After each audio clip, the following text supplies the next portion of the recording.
Hi there, this is Jonah Rosenblum with the Record-Courier. Welcome to Portage Football Live. Let's take a quick look at the playoff picture. Mogadore and Aurora, they're in. They should be hosting playoff games.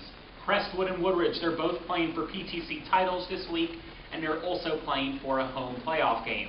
For the Garfield G-Men, it's just about getting into the playoffs, win, and they're in for the first time since 2010. And then Ravenna, Southeast, and Wyndham, like John Bon Jovi once sang, they're living on a prayer. Let's go to game balls. A couple of seniors for the Aurora Green Men. Chris Vanzo, two touchdowns on the ground. Jonathan Blue, 101 rushing yards. And Gavin Blunt, a big forced fumble as the Green Men pick up their 8th straight win.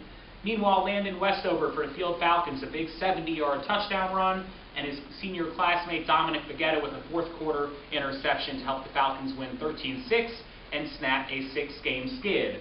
Meanwhile, Jordan Fabry, 3 interceptions. He now leads the league with 9, and his teammate Logan Toot had 5 touchdowns, so let's give that duo a couple of game balls.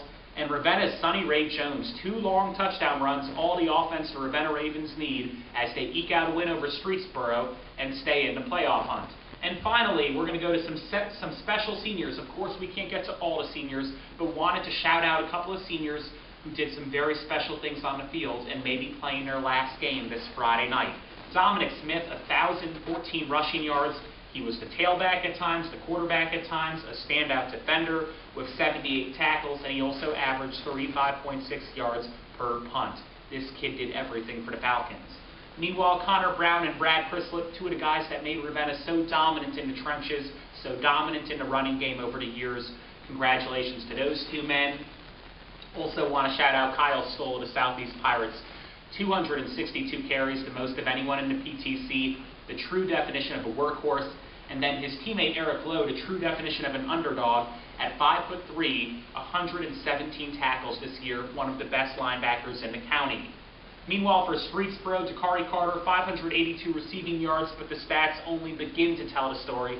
One of the best wide receivers I've ever seen, the speed of a sprinter, as we all know, but also tremendous hands and vertical leap, a kid who really could get the ball, could get up and get the ball, a fantastic receiver. And his teammate Nick Teba with 163 tackles, that's among the best numbers in the state and the country. And then Will Bullams for the Waterloo Vikings, leading the team with 526 rushing yards, in addition to his 1,307 passing yards. Now, you can follow me this weekend. I'll be in Garrettsville to see if Garfield can clinch a playoff berth with a win over Southeast, which has 5 wins, its most in recent memory.